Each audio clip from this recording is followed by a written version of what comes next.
So my video won't work. So hopefully you can see the screen at least at this point in time. The last screencastify died about this time at this point, and we're on page 148 where it says all were present on Himmel Street.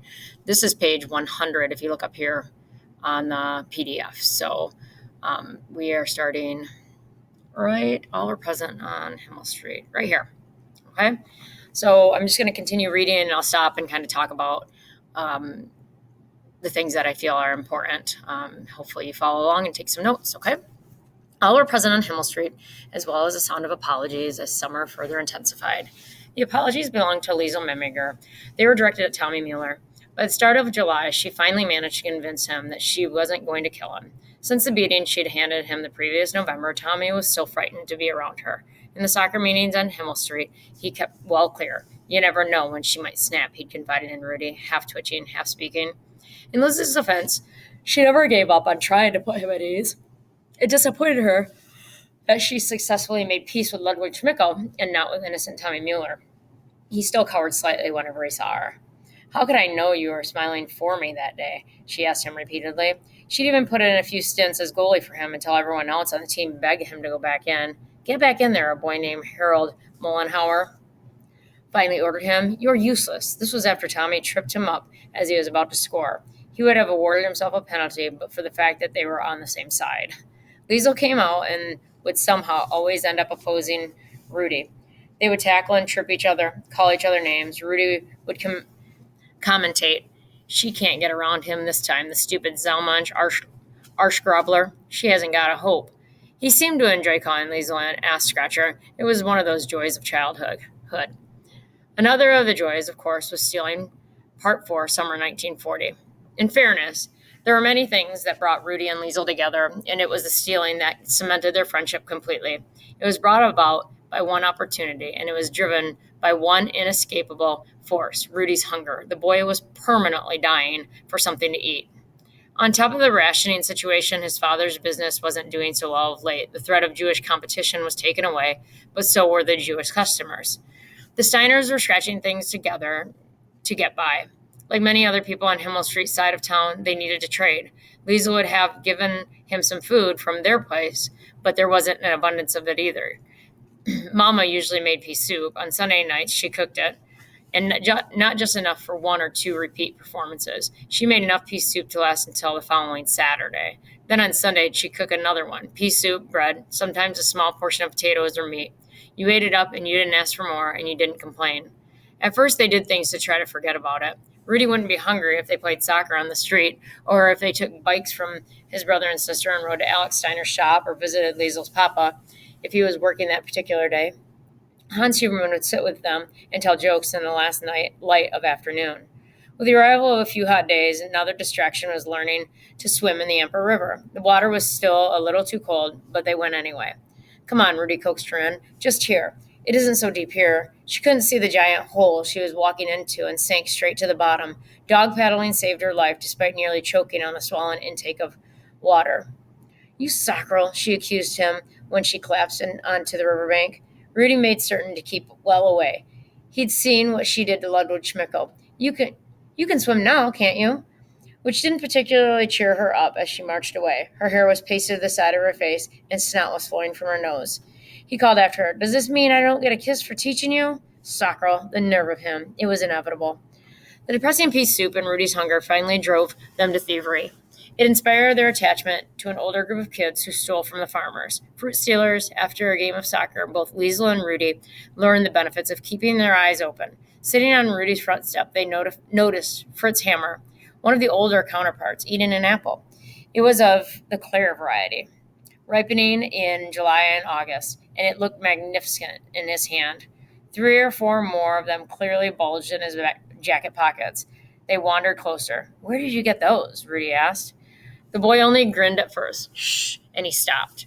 He then proceeded to pull an apple from his pocket and toss it over. Just look at it, he warned them. Don't eat it.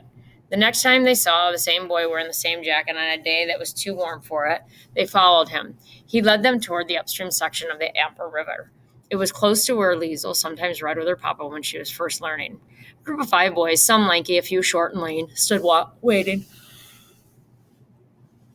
There were a few such groups in Mulking at that time, some with members as young as 6. The leader of this particular outfit was an agreeable 15-year-old criminal named Arthur Berg. He looked around and saw the two 11-year-olds dangling off the back. "And?" he asked. "And?" "I'm starving," Rudy replied. And he's fast," said Liesel. Berg looked at her. "I don't recall asking for your opinion." He was a teenage tall and had a long neck. Pimples were gathered in peer groups on his face. "But I like you." He was friendly in a smart-mouthed adolescent way. "Isn't this the one who beat up your brother, Anderl?" Word had certainly made its way around. A good hiding transcends the divides of age. Another boy, on the short, lean ones, with shaggy blonde hair and ice-colored skin, looked over. "I think so." Rudy confirmed it. "It is." Andy Schmickel walked across and studied her up and down, his face pensive before breaking into a gaping smile. "Great work, kid." He even slapped her among the bones of her back, catching a sharp piece of shoulder blade. "I'd get whipped for it if I did it myself." Arthur had moved on to Rudy. "And you're the Jesse Owens one, aren't you?" Rudy nodded. "Clearly," said Arthur. "You're an idiot. But you're our kind of idiot. Come on." They were in. When they reached the farm, Liesel and Rudy were thrown a sack. Arthur Berg gripped his own burlap bag. He ran a hand through his mild strands of hair. "Either of you ever stolen before?" "Of course," Rudy certified. "All the time." He was not very convincing. Liesel was more specific. "I've stolen 2 books," at which Arthur laughed in 3 short snorts. His pimples shifted position. "You can't eat books, sweetheart." From there, they all examined the apple trees, who stood in long, twisted rows. Arthur Berg gave the orders. 1, he said, "Don't get caught in the fence. You get caught on the fence, you get left behind. Understood?" Everyone nodded or said yes. 2, 1 in the tree, 1 below. Someone has to collect. He rubbed his hands together. He was enjoying this. 3, if you see someone coming, you call out loud enough to wake the dead. We all run. Got it? Got it. It was a chorus. 2 debutante apple thieves, whispering. "Liesel, are you sure? Do you still want to do this?" "Look at the barbed wire, Rudy. It's so high." No, look. You throw the sack on. See? Like them. "All right. Come on, then." "I can't." Hesitation. "Rudy, move it, Zalmunch." He pushed her toward the fence, threw the empty sack on the wire, and they climbed over, running toward the others. Rudy made his way up the closest tree and started flinging down the apples. Liesel stood below, putting them into the sack. By the time it was full, there was another problem. How do we get back over the fence? The answer came when they noticed Arthur Berg climbing as close to the fence post as possible. "The wire's stronger there." Rudy pointed. He threw the sack over, made Liesel go first, and then landed beside her on the other side among the fruit that spilled from the bag. Next to them, the long legs of Arthur Berg stood watching in amusement. "Not bad," landed the voice from above. "Not bad at all." When they made it back to the river, hidden among the trees, he took the sack and gave Liesel and Rudy a dozen apples between them. "Good work," was his final comment on the matter. That afternoon, before they returned home, Liesel and Rudy consumed 6 apples apiece within half an hour. At first, they entertained thoughts of sharing the fruit at their respective homes, but there was considerable danger in that. They didn't particularly relish the opportunity of explaining just where the fruit had come from. Liesel even thought that perhaps she could get away with only telling Papa, but she didn't want him thinking that she had a compulsive criminal on his hands, so she ate. On the riverbank where they learned to swim, each apple was disposed of. Unaccustomed to such luxury, they knew it was likely they'd be sick. They ate anyway. "Zalmunch," Mama abused her that night. "Why are you vomiting so much?" "Maybe it's the pea soup," Liesel suggested. "That's right," Papa echoed. He was over at the window again. "It must be. I feel a bit sick myself." "Who asked you, Sockerel?" Quickly, she turned back to face the vomiting Zalmunch. "Well, what is it? What is it, you filthy pig?" But Liesel, she said nothing. The apples, she thought happily. The apples, and she vomited one more time for luck. All right. So the Aryan shopkeeper, in your notes, obviously, I really just want you to know there are a lot of points that I wanted you to fill in for that chapter, but you just need to know, obviously, who Arthur Berg is, why they're stealing, of course, and then the information prior to that with the shoulder shrug and the mayor's library and why. Understanding the mayor's wife is probably the most important part in that chapter because that's going to come up again later. All right, the Aryan shopkeeper. They stood outside Frau Diller's against the whitewashed wall. A piece of candy was in Liesel Memminger's mouth. The sun was in her eyes. Despite these difficulties, she was still able to speak and argue. Another conversation between Rudy and Liesel. Hurry up, Zelmunch. That's 10 already. It's not. It's only 8. I've got 2 to go. Well, hurry up then. I told you we should have gotten a knife and sawn it in half. Come on, that's 2. All right, here. And don't swallow it. Do I look like an idiot? A short pause. This is great, isn't it? It sure is, Zelmunch.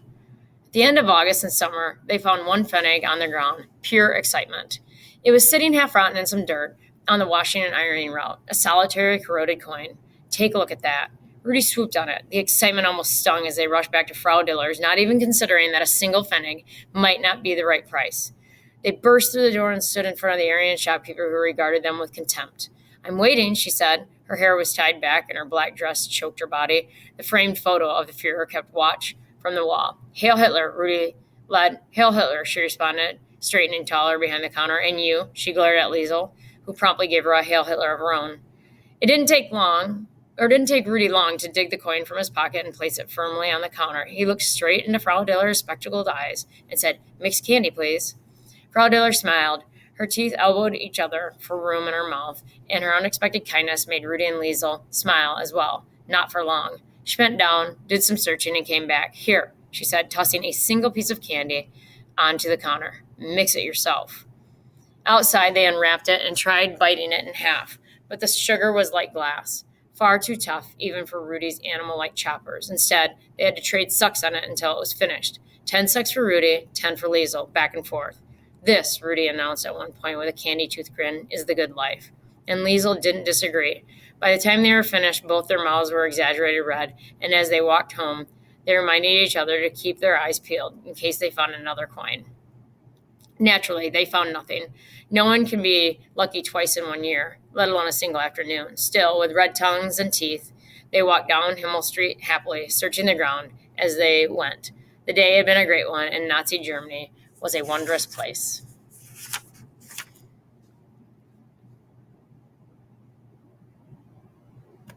So what you need to know with that short chapter there, obviously, finding one Pfennig, which is money, and the fact that they got this mixed candy, which ended up only being one piece of candy, but they still thoroughly enjoyed it. In